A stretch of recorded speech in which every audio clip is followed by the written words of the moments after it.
share the PowerPoint and start, some of you were there 10 or 15 minutes earlier, and you were probably watching that clip of Aryan talking on this website as we were waiting. And there were two messages that came from that short bit of 10 minutes. One was passion, only the passion. Go after your dream and fly. This was his message, which was a very, very valuable message. But there was a second message he didn't talk about. He actually did it, and he showed you multi-language thinking. That boy in 2018 was thinking in two languages and talking English and Hindi, English and Hindi. He was not translating. So multi-language is not as difficult or far-fetched an idea as we think it to be. You had a demonstration. If you want to see that in detail, you can always go to the website and see it, I'm sure.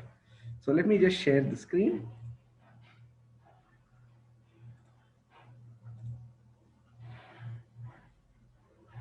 Yeah. So you must have got this PowerPoint, but until you got this PowerPoint, I wonder what you were expecting on this last day when we were talking about critical thinking and logical reasoning, expression, and intelligent decision making. I think you were expecting something different. And if you have run through the PowerPoint, you will see that it is something different. It is actually much more than anything a consolidation of what we have been talking the last 4 days. We are fast reaching a stage where I think we won't be surprised if we say, Alexa, what should I have for dinner? Because there's so much choice available. So it's such a burden to decide. I can't decide. Let somebody else decide for me, even if it's a machine, right? So what is this intelligent choice making? Is there such a thing, or is it a contradiction in terms? Because we are encouraging choice all the time in our modern society. You know, if you have done any sketching art at any time, you will see that there is a proportion in the human anatomy. And in fact, this visual showed it very nicely, that you can divide the human anatomy into 8 equal parts, and that means each part should only be 1/8 of the total. The head and neck should only be 1/8 of the human being. Now intellect has one part. What is its part in the human being as a whole? And when you blow something up out of proportion, what do you get? You get a monstrosity. And that's what, unfortunately, we are seeing more and more in the education system. We are getting products coming out completely developed, pushed beyond what is out of proportion in the area of information and knowledge, and very little development in their other aspects of the human being. And therefore, we are creating monstrosities, are we not? No, we've all read about this fact that there are multiple intelligences and multiple capabilities in every human being, but they are not equal in anybody. There are some aspects which are stronger in some, and there are other aspects which are stronger in others. So when we talked about the last few days, this individualized journey, education journey, and development at one's own pace, isn't it necessary to find out which is the area that is there, which is appropriate for that particular student? His area of strength. He needs to develop all his areas, but can the area of strength be given a little more push than everything else? Because that is his strength. Aryan was talking about astronomy, and you look up at the night sky and you see this Milky Way, and you know that the Milky Way is only one part of the entire universe. And in that Milky Way, one small little dot there is our solar system. And in that solar system, we have one planet out of that. And on that planet, we are one amongst many, many billions of living creatures. And this intellect gives itself the arrogance that it is superior to this whole entire universe, does it not? Is that not the message it is getting? Is that a right message to be given at all? Or is there a sense of humility to be given that yes, we have this extraordinary instrument of an intellect, but that itself has been created by an energy which is far superior to it? And is it important to understand and get in contact with that energy? Is that something that we need to give in the course of our education? So we talked about this yesterday, the cause of all security. The cause of all security, we said, is the observer, the center, the monkey. And this restless monkey is the one which has created all our problems in the world. It is this restless monkey of the eye which needs security because it is perpetually insecure. And attention is something that brings security. We talked about this yesterday. And therefore, we said if that is important, we need to make a change, a U turn. And what's the first step in making a U turn? The first step is stop going in the direction in which you are going. The next step is turn around. You can't turn around without stopping. So, even stopping in the direction which we are going is a movement in the right direction. In 1986, Krishnamurti gave his last talk at Madras. I keep referring to this talk because I was listening at that talk. So it was a very, very powerful talk. And if you look for this talk on the video on the YouTube, you'll find it. If you listen to it, you will understand the power of this talk. So Krishnamurti ended that talk with this little passage. He said, creation is something that is most holy. That's the most sacred thing in life. And if you have made a mess of your life, change it. Change it today, not tomorrow. If you're uncertain, find out why and be certain. If your thinking is not straight, think straightly, logically. Unless all that is prepared, all that is settled, you can't enter into this world, the world of creation. This was his closing message. After this, he didn't give any talk. So, when you say that if you are uncertain, find out why and be certain, and then you say if you are not thinking clearly, think clearly, what do you mean? The more you think, the more confused I get. So, how do you think clearly if thinking brings confusion? And therefore, what is it? What does it mean to think straight? And what is critical thinking? If you see, the more we think, the more there is indecision. Should I do it? Should I not do it? Maybe yes, maybe I should take some more time to think about it, postpone the decision, right? It keeps running in circles like this. Why is there so much indecision when we are faced with choice? What is the root of that indecision? Is it not a fear that I may choose an option which does not maximize what I should be getting in return? I choose this option and then I find that there's another option, it would have given me greater return. So I'm all the time measuring what is it that I am getting and am I getting the maximum? And if I'm not getting the maximum, then there is unhappiness. And this is the fear which says, don't take a decision. So you must have noticed this when students come for class 12, you ask them what subjects they would like to take. I don't call them streams. And they say maths, physics, chemistry, biology. And I always ask, why do you take these four? Why can't you take one which will be art or music, physical education, something that will open up the other aspect of the human mind? What's your logic? And they have only one argument. This allows me to go for engineering or medicine. It's a hedging. If I don't get engineering, I'll get medicine. If I don't get medicine, I can go for engineering. It's just hedging. So hedging is all the time, if I can't get the maximum here, I should be able to make it up here. So it's always acquire, acquire, acquire. And that brings in fear. And therefore we are paralyzed. We can't decide. So why do I ask Alexa, what should I have for dinner? There's Chinese, there's Mexican, there's all this. Which will I enjoy most? I don't know. Supposing I order the Chinese and then I realize actually I would have enjoyed the Mexican more. I have lost the maximum that I could have get. So it's perpetually this fear of not maximizing returns. So Jung, the psychologist, he was the one who brought out this whole thing first in Western psychology about the collective conscious and the collective unconscious.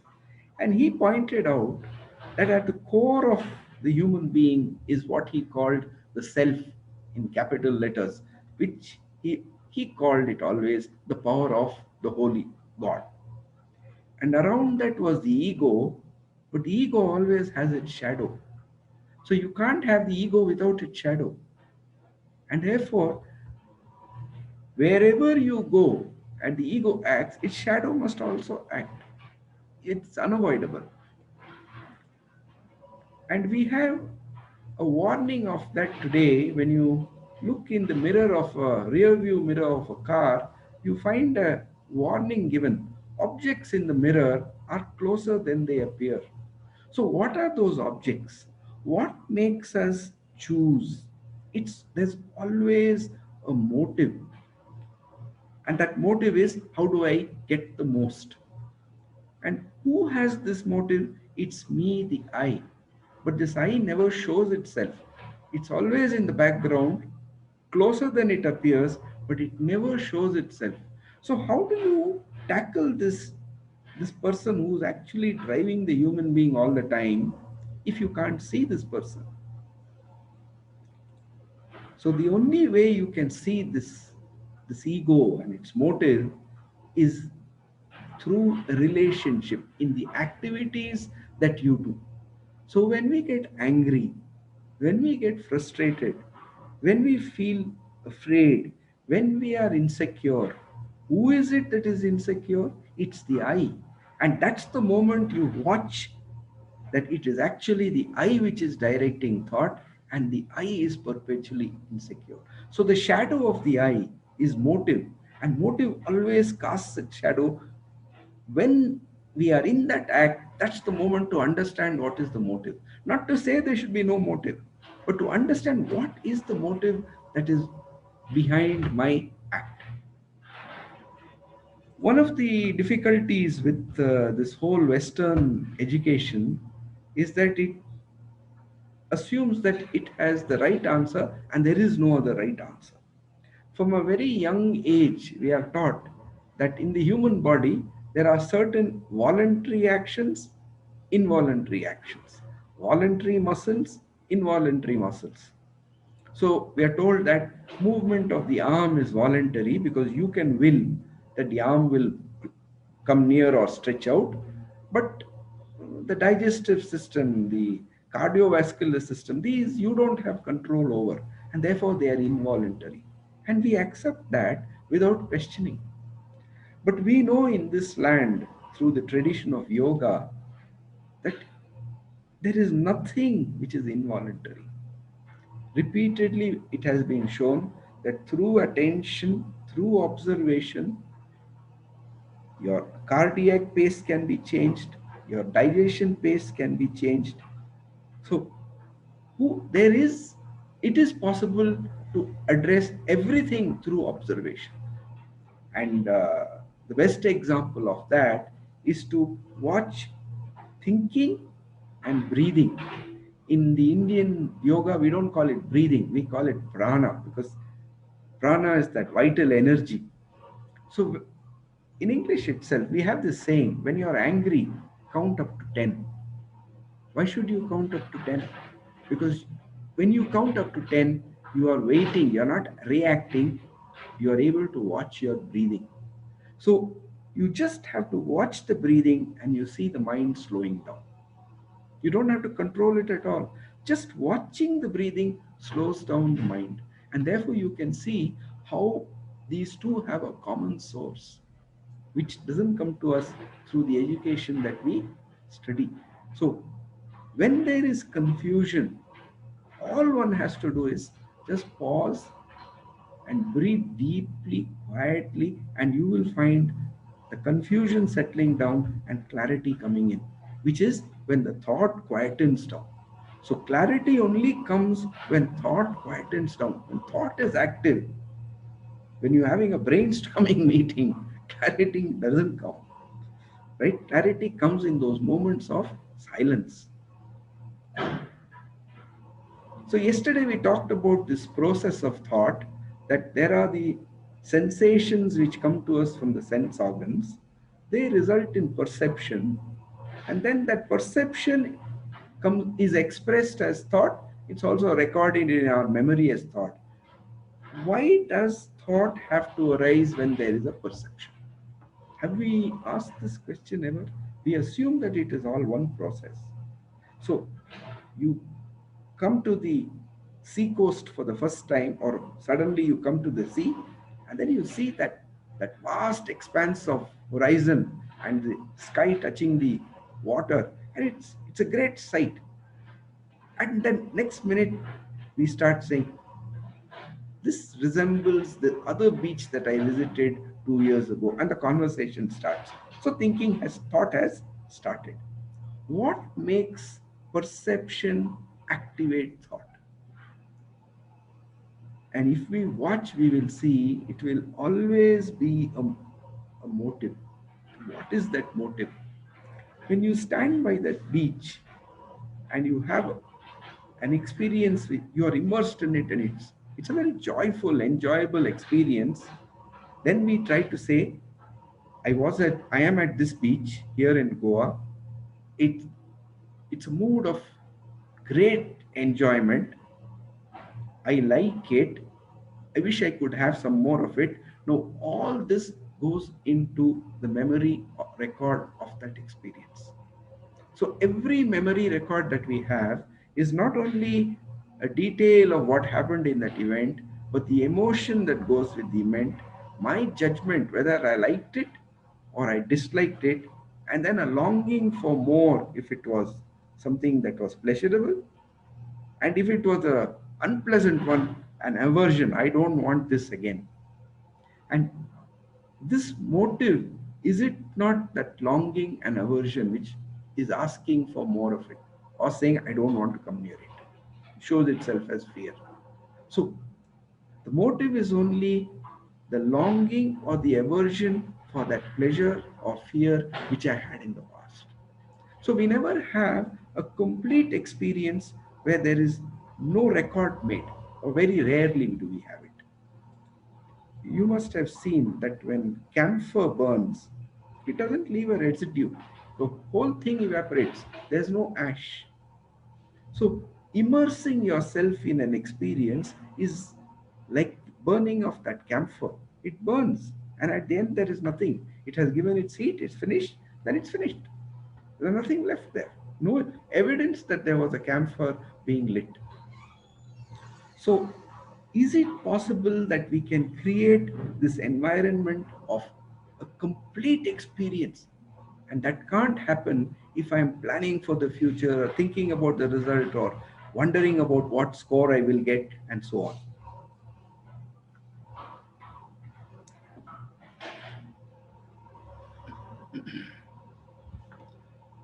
So that means, can we watch every thought as it goes by?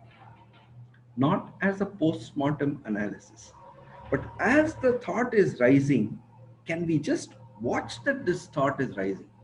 So I'm in the middle of an exam, I'm writing that paper, and I'm stumped by that question. I have a fear now. I'm not going to be able to answer this question, which means I'm going to lose the score, and the panic starts. Can I just watch how it is rising? And from where is this panic coming? It may not even be warranted. But at that moment, I think my mind is blank. I can't remember anything. And these days, we see more and more of such panic attacks coming in 14, 15-year-old students.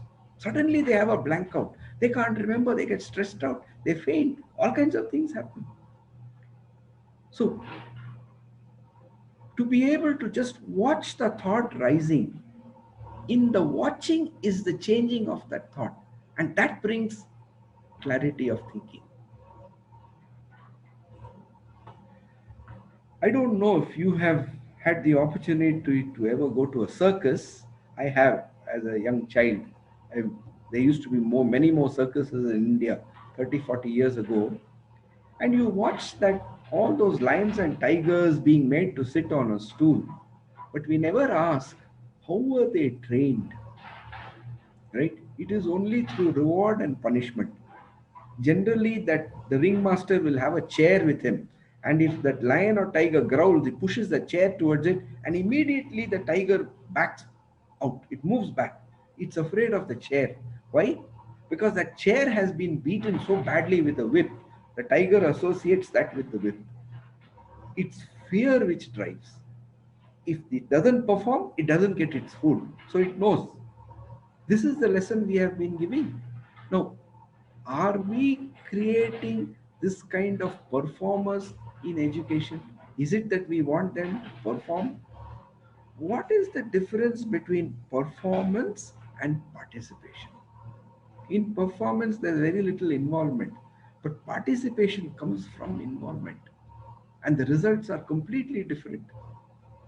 So, with performance, you must have fear, you must have apprehension of failure. But with participation, with involvement, there is a very, very different perception, a clarity that is possible. So, when we have this large variety as we have today, 99 varieties of dosa. Bangalore is the dosa capital of India, and we get this 99 varieties of dosa. Why do you, first of all, need 99 varieties of dosa? The second is, actually, do you have 99 varieties of dosa? In fact, this menu is a big illusion. You go into any restaurant and you find vegetarian specialities, and there'll be 10 varieties of dal and 15 varieties of vegetable. Actually, there are only two varieties. The basic gravy is just two varieties of gravy. So you ask for something, two things are mixed, that's one dish. You ask for something else, three things are mixed, you get that dish. How does it work? Everybody knows that you'll never order all the dishes on the menu. If you did, you would see that actually it's a repetition. So we want this illusion of variety. And the more choice we have, the more confusion there is. I don't know which to take. So where does choice come from? Does it come from clarity or does it come from confusion? If you were clear what you wanted to do, would you want choice at all? You know what you want to do. Where's the question of a choice?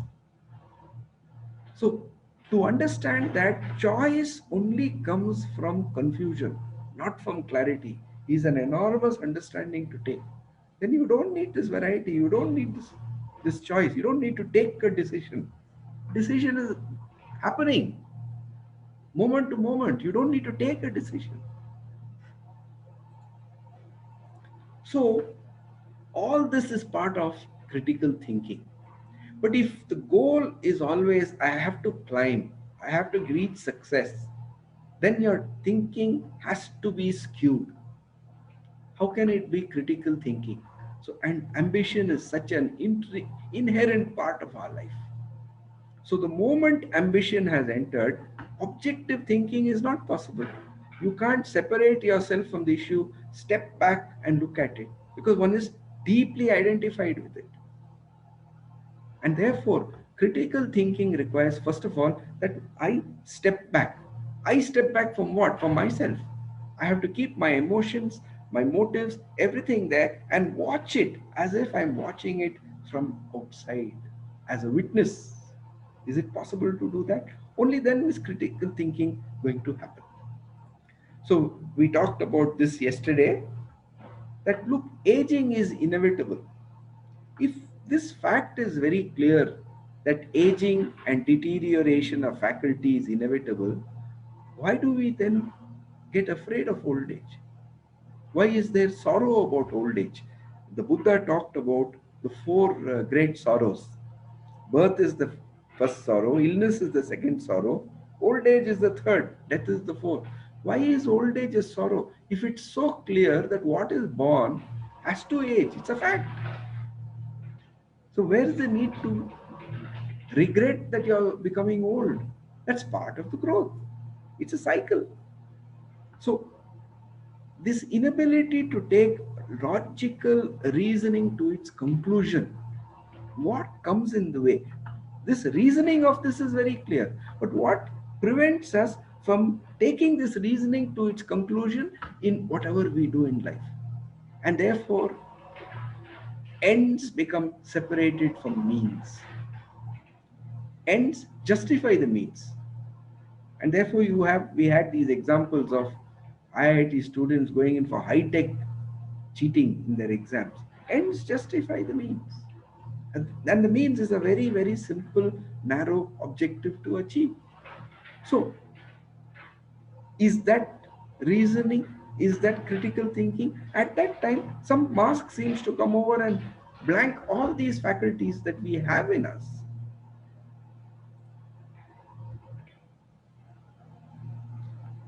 So, life is a flow. We know that. It's a flow. Why are we not able to flow with that? We talked about this also yesterday. The fact that effort and the fruit are not necessarily proportion or correlated. Effort is one stream, the fruit comes from a different source. So effort may bring the fruit, it may not bring the fruit. But can I learn to do effort for its own sake? Is this part of our education, that you do something for its own sake and that is its reward? If some other fruit comes, it comes. If it doesn't come, it's okay. It doesn't make a difference to us. Only then can there be that kind of objective decision making that is possible.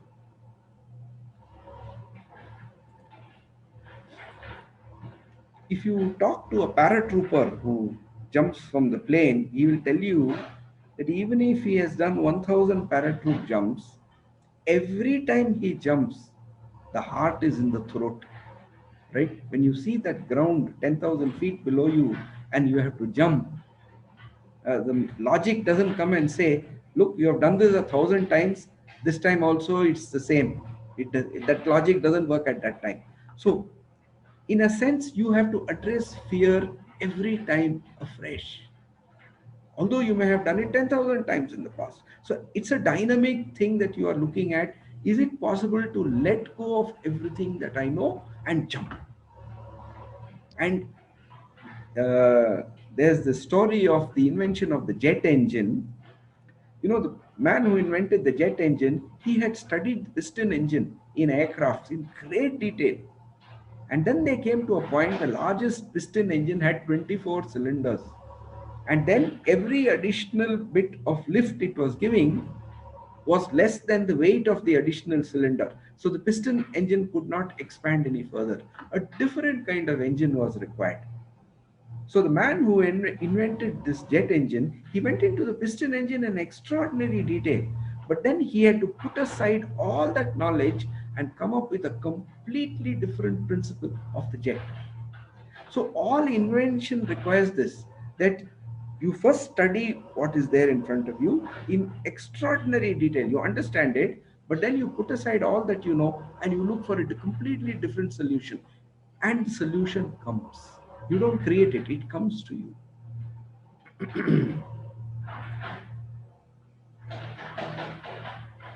So this reward, it has been a way of driving human beings from the time human beings came on this earth. It's not something of the last 100 years, right? Why are we motivated by this recognition? Who craves this recognition? See, all said and done, if you are receiving a cup and you walk up to the stage and you receive the cup from the dignitary who is giving it to you, you feel thrilled. Why do we feel thrilled? Do we ever ask this? So, who is it that is again feeling thrilled? That entity which is so insecure, is feeling thrilled. But the thrill lasts for 10 seconds. Then you need it again, again, again. So you keep seeking recognition. And if you don't get it, you get frustrated, you get insecure. If the audience is too small, you get insecure. So, but human beings haven't understood this. Although they have lived on this earth for millennia, and this is not a problem of today. This has been their shadow from the time human beings came onto earth. Still, they haven't understood this. Doesn't that show that the intellect is not capable of understanding? That understanding, you keep getting slapped in the face until you understand. Are we that? Is our intelligence so limited that we can't understand that if you don't learn by yourself, you'll be slapped in the face by life? Is it worth it?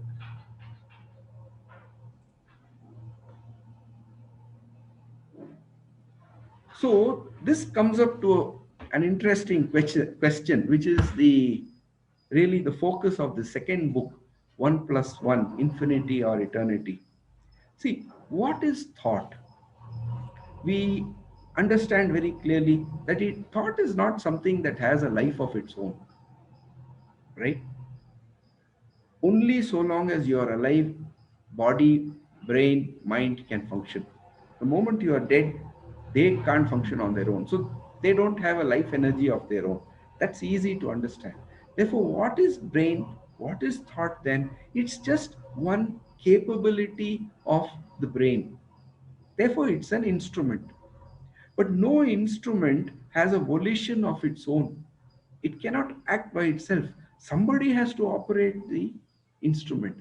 Who operates this instrument of thought? And that's the exploration of that book based on Krishnamurti's insights that look, ultimately, thought creates this fiction of I, the thinker, right, as separate. And through that, that's my identity.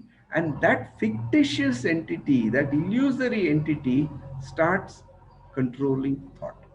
That operates thought. So the self, the me, the ego is operating thought all the time, and it is driven by essentially its own insecurity, its craving for recognition.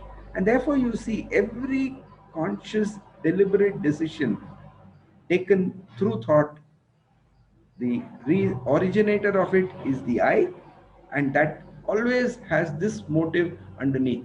Either it's a seeking of recognition or gathering some wealth, something to address its perpetual insecurity. And the interference goes into areas where it's not required. See, the body has its own intelligence. When it's hungry, it tells you. And when you have eaten enough, the body says enough. But intellect comes in at that point and says, yes, but the ice cream that is available here at this buffet is simply superb. I won't get this again. So why not I have one extra helping? Actually, I don't need it anymore. Why don't I have another helping? So the I, with its greed, comes in and superimposes its decision on a body which says, I don't need more. And if you watch an animal very closely, you will see how they don't have this problem. You can put the most delicious food in front of a dog or a cat, it eats, and when it's had enough, it turns away. It just ignores whatever is in the bowl. It doesn't come back to it anymore. So animals have learned to do it, but human beings somehow allow the ego to overcome the body's intelligence. The body knows how to heal itself. When you hurt, when you fall, or when you are hurt, the body knows how to heal itself immediately. The moment you fall, the body takes action so that blood flow loss is minimized. It does all that. So in the same way, when we have a illness, the first manifestation of it is you get a temperature. Give it 3 days, the body will take care of it. But our intellect says, no, no, no, tomorrow morning I have to get back to work. So pop to paracetamols now, take crocin, take this antibiotic so that it won't become big. We start overriding the intelligence of the body. And after some time, the body then, the intelligence becomes dull because nobody is listening to it. So, if the body has its own intelligence, where is that intelligence coming from? From that energy which sustains the body. But our thought, the ego, is also sustained by the same energy. So, all we need to do is just listen to that energy. It will tell you what to do, but then I can't be active. Huh? I have to just go by that. That is that moment of insight when the intelligence says, do this, and you do it. For that to happen, there needs to be a communication, right? There is that intelligence operating, and the body, human body, and its thought listening. There needs to be a communication. Now, that intelligence, its transmission is constant, it's not giving different signals. Like a TV transmitter, it transmits only one frequency. So it's the receiver which has to be tuning all the time to get the correct signal. If the receiver is not correctly tuned, you get a distorted signal. And the tuning requires to be adjusted all the time because we are active all the time. So can we tune into that energy and then say, act from there? That's the core of communication, to tune in to that greater energy, which is what is actually sustaining us.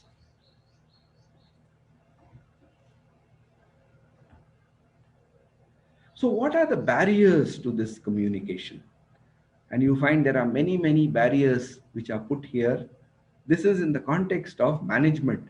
But you will see that every one of these barriers applies to the human being only, because after all, it's the human who's involved in the management. First, we don't speak the language which that intelligence is speaking, right? We speak our own loaded language. We say, we decide. We actually don't decide. Events happen is what that intelligence says. So the language is different. Then there's a lot of noise. We have multiple choice coming in. We have all this noise. Distractions. We know this is the right thing to do, but four choices are given. So distractions are there. Then put downs. You can't decide. You're too young. You don't know. You haven't had the experience. A lack of interest. So doesn't you I'd rather Alexa tell me what to do because I don't have an interest. The disability to be able to think clearly. Discomfort with the topic. Who wants to address the problem of death? I'd rather not think about it. Right? A distance, maintaining a distance from that, whereas actually the energy is a very close part of us. Then many questions coming in, too many questions which create confusion. Other people with their opinions, we call that society. And then if we have to be watching this all the time, we need the time. We need to set apart time for it. And we have too many things to do. So all these come in as barriers to such a communication. And because we are not able to give in the kind of time that it needs, we find that swimming against the current is a very difficult task, because everybody else is running in a different direction.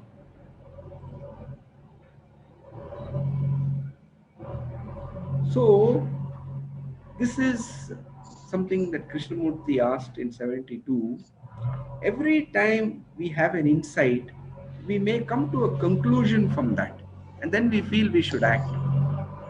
Is it possible to move from insight to insight without coming to a conclusion?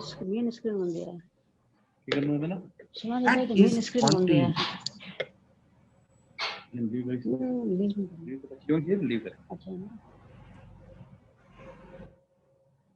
And we talked yesterday of the flowering of the human being. We've never let that human being flower, we said, to grow into what he is meant to grow. But there's something more which Krishnamurti pointed out. and I will connect it up to the next slide. In the consciousness of the human being is a seed of religiosity. That religiosity, we have never encouraged it to flower. We spend on our time on 100 other things, but religiosity is not something we look at all. And I don't know if you have seen a cat or a dog sleeping like this, so blissfully inside the house, undisturbed.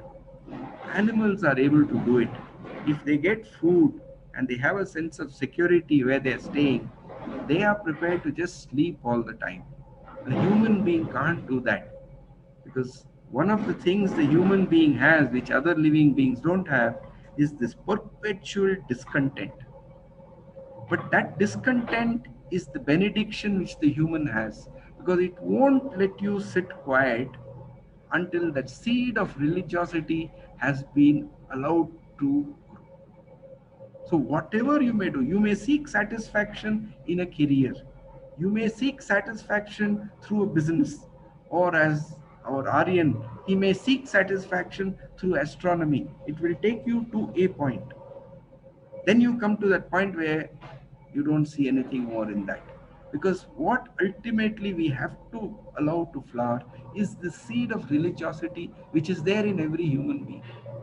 There's no escaping that. This is the goal of the human being, and this is what education should be preparing the human being for, apart from career, etc., etc. And that is why it's so important to weave these questions into the curriculum of the school through the day, through the activities.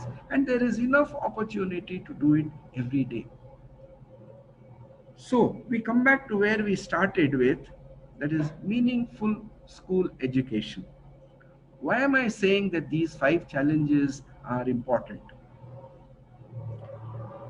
There will always be space in this land for all kinds of schools because we are a big country.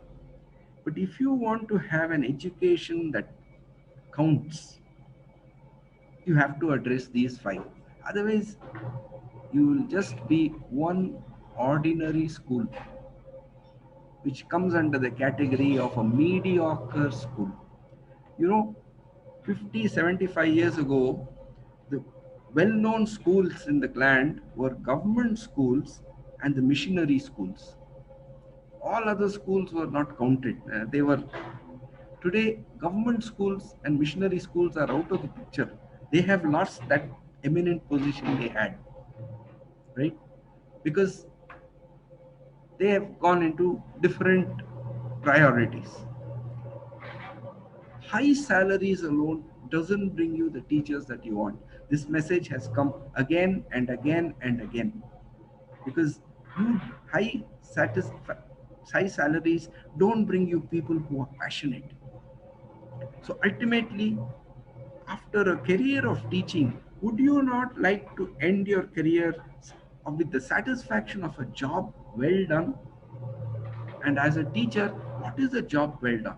Unless these questions have been sparked in the student, it's, you don't get that feeling. And that's exactly what Aryan was pointing out in the beginning, in that little clip. He was saying you don't know the name of a school because of the buildings that it has. You know it by the students of that school when they live outside in the world. So how the student behaves outside talks about the school. This is what he was saying, and that's absolutely true. So this is what I wanted to communicate, that meaning school education is a choice, and you can do it, you cannot do it. But pandemic has opened the Pandora's box now. If you want to be a school that is counted, you have to be addressing all these questions. And only then is there an education that is really unique. Now, do we want to give an education that is unique? Thank you.